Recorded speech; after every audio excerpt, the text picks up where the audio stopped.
So ನಾವೆಷ್ಟೇ ರೈತರು strike ಮಾಡೋದು, ಆಮೇಲೆ ಎಷ್ಟೇ ನೋಟಿಸ್ ಹೇಳಿದ್ರೂ ಅರಣ್ಯ ಇಲಾಖೆಗೆ ಒಂಚೂರು ಇದಿಲ್ಲ ಅನಿಸುತ್ತೆ, ನಾಲೆಜು. ಯಾಕೆಂದರೆ ನಾವು ಬೇಗ ಚಿರತೆ ಆಮೇಲೆ ಹುಲಿಗಳನ್ನೆಲ್ಲ ಕರ್ಕೊಂಡೋಗಿ ಕಾಡಿಗೆ ಬಿಡಿ ಅಂತ ಕೇಳ್ಕೊಂಡಿದ್ವಿ. ನೋಡಿ, ನಾವು ಸ್ಟ್ರೈಕ್ ಮಾಡಿಬಿಟ್ಟು ಕಾಡಲ್ಲಿರೋದನ್ನೆಲ್ಲ ಸರಿಯಾಗಿ ವ್ಯವಸ್ಥೆ ಮಾಡಿ ಅಂತ ಹೇಳಿದ್ರೆ ಯಾವುದೇ ನೆಟ್ಟಗೆ ಮಾಡಲ್ಲ ಇವರು. ಇವತ್ತು ನೋಡಿ, ಅವನ ನಿರ್ಲಕ್ಷ್ಯದಿಂದ ಒಂದು ಚಿರತೆ ಸಾವನ್ನಪ್ಪಿದ ಊರು ಬೆಟ್ಟದಲ್ಲಿ. ಅದಕ್ಕೆ ನಾವು ಹೇಳ್ತಿದ್ವಿ, ದಯವಿಟ್ಟು ಇದನ್ನೆಲ್ಲ ಒಂಚೂರು ನೋಡ್ಕೋಬೇಕು ಫಾರೆಸ್ಟ್ ಅವರು. ಇದನ್ನ ಹಿಡಿಯೋಕ್ಕೆ ಬೋನು ಹಾಕಿದ್ರು. ಆದರೆ ಏನಂತಿದ್ರು ಅಂದರೆ ಇವರು ಜಸ್ಟ್ ಬೋನ್ ಇಟ್ಬಿಟ್ಟು ಎಲ್ಲ ಅವ್ರ ಮನೆಯಲ್ಲಿ ಅಥವಾ ಆಫೀಸಲ್ಲಿ ಕೂತ್ಕೊಂಡು ಇದು ಮಾಡ್ತಿದ್ರು.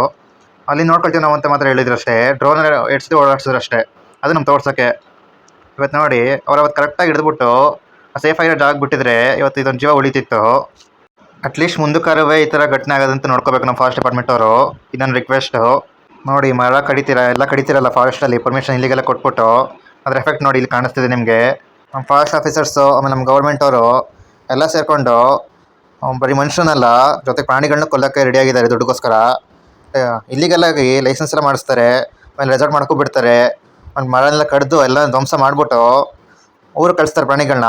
ಈ ಘಟನೆ ನಡೆದಿರೋದು ಬಂದ್ಬಿಟ್ಟು ಚಾಮರಾಜನಗರ ಡಿಸ್ಟ್ರಿಕ್ಟ್ ಅವರು ಗುಂಡ್ಲುಪೇಟೆ ತಾಲೂಕು ಶರಣಪುರದಲ್ಲಿ.